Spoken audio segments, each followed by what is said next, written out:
Good afternoon বন্ধুরা। এই দেখো, এই দেশি মোরগ দুটোই আজকে রান্না হবে। মোরগ দুটো কাটা কমপ্লিট। এই দেখো, মাংসটা ধুয়ে রাখা হয়েছে।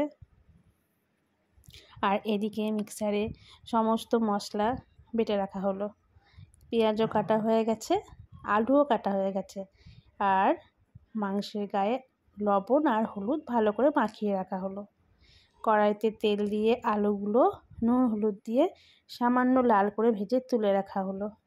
আর ওই কড়াইয়ে আর একটু বেশি পরিমাণে তেল দিয়ে তাতে গোটা গরম মশলা, শুকনো লঙ্কা, জিরে, পেঁয়াজ ফোড়ন দিয়ে টমেটো দিয়ে ভালো করে ওই আগের থেকে করে রাখা মশলাগুলো দিয়ে ভালো করে কষিয়ে নেড়ে চেড়ে তার সঙ্গে মাংসগুলো অ্যাড করা হলো।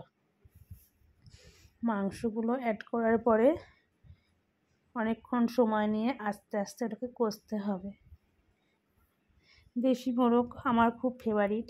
এবারে যখন মার কাছে গেছিলাম, ভাই আমার জন্য ওই মোরগ দুটো কিনে এনেছিল, কারণ আমি ভালোবাসি বলে।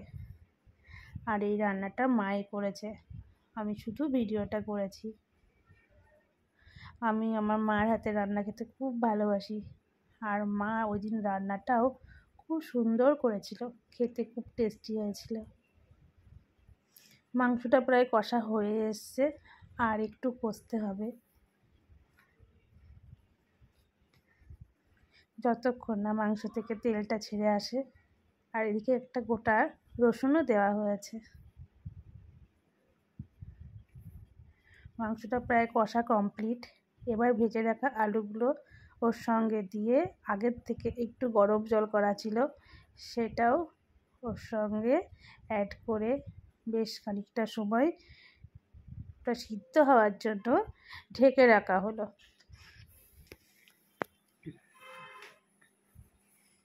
ভালো করে আগে মিশিয়ে নিল আলু আর মাংসের সঙ্গে।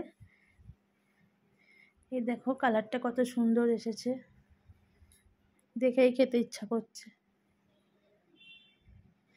এবার ঢাকনা দিয়ে খানিকটা সময় সিদ্ধ করার জন্য রাখা হলো। কিছুক্ষণ সময় ঢাকনা খুলে মা ওতে গুঁড়ো মশলা অ্যাড করলো, গরম মশলা। ওটা কিন্তু কেনা নয়, মায়ের বানানো ভাজা মশলা। আর ধনে পাতাও অ্যাড করা হলো। দেখো, রান্নাটা প্রায় কমপ্লিট। তোমাদের কার কেমন লাগলো ভিডিওটা একটু কমেন্ট করে জানিও। আর কে কে দেশি মুরগি খেতে ভালোবাসো সেটাও জানিও। মা সেদিন রান্নাটা খুব সুন্দর করেছিল। রান্নাটা কমপ্লিট।